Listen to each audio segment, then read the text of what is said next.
deep in the frozen wastelands of Siberia, there exists a place where the boundary between science and madness dissolved completely. This is the story of Laboratory 23, an abandoned Soviet research facility where sanity itself cracked like ice under pressure. What happened here between 1953 and 1968 has been classified, buried, and denied by governments for over half a century. But the truth clawed its way out through the few survivors who made it past those concrete walls. And what they brought with them was far worse than any Cold War secret. March 1968. Dr. Alexei Volkov stepped off the military transport into knee-deep snow, staring at the sprawling compound that would be his new assignment. He was a psychologist, handpicked from Moscow State University for what his superiors called important work in human potential.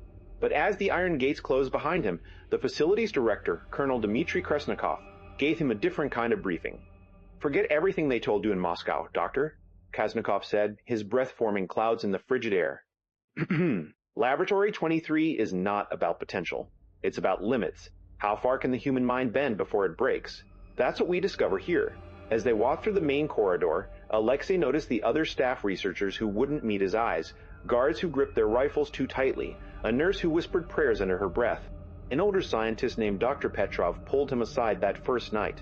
"Never go to sub-level 3 after dark," Petrov warned, his hands trembling. "And if you hear singing coming from the isolation chambers, don't investigate. Just walk away. Some of us learned that rule too late." "What happens on sub-level 3? Alexei asked. Petrov's eyes went distant. That's where they keep the breakthrough subjects, the ones who succeeded, or what's left of them. The facility's true purpose became clear within days. Laboratory 23 was conducting sensory deprivation experiments combined with experimental psychotropic compounds, attempting to unlock latent psychic abilities or create perfect interrogation subjects.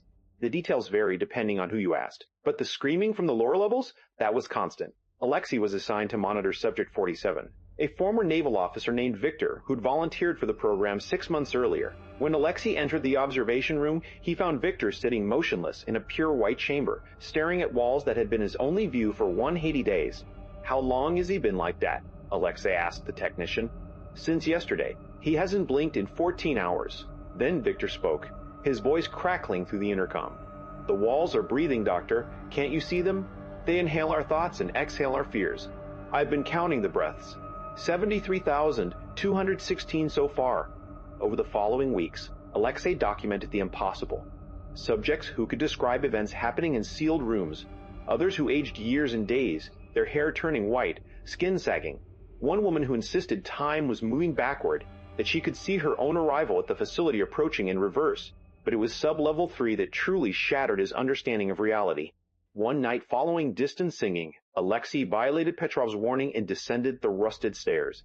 The singing grew louder, a children's lullaby in a language he didn't recognize. He found the source in Cell 12, a scientist named Sokolov who'd supposedly died in an accident 2 years prior. Yet here he was, very much alive, conducting an experiment on himself. "Alexei, you came!" Sokolov smiled, his eyes completely black. "I've been waiting for you. I'm so close now. So close to seeing what's on the other side of consciousness." You're dead. The record's death is just another room, Doctor. I've learned to walk between them.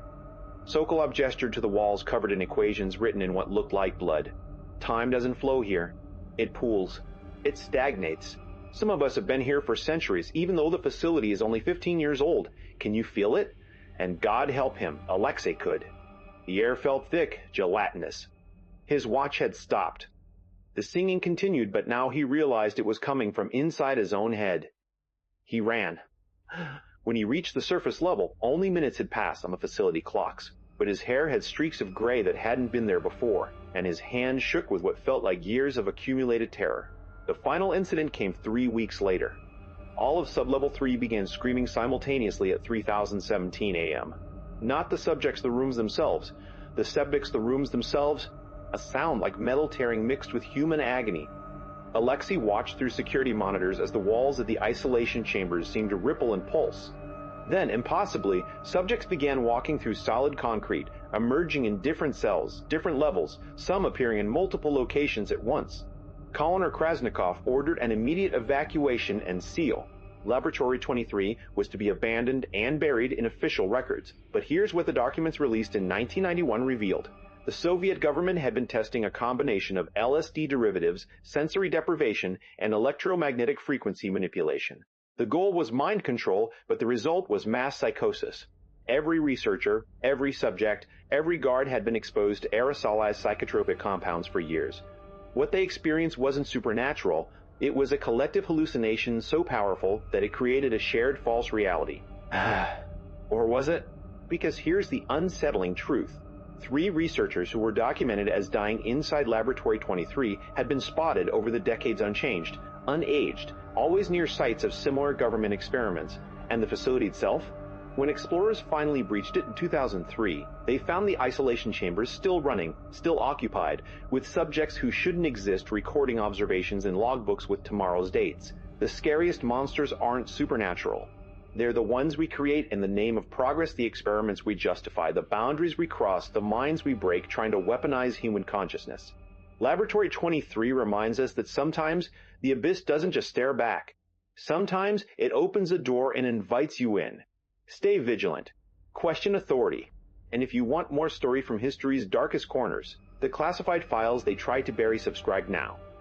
Because some secrets refuse to stay buried.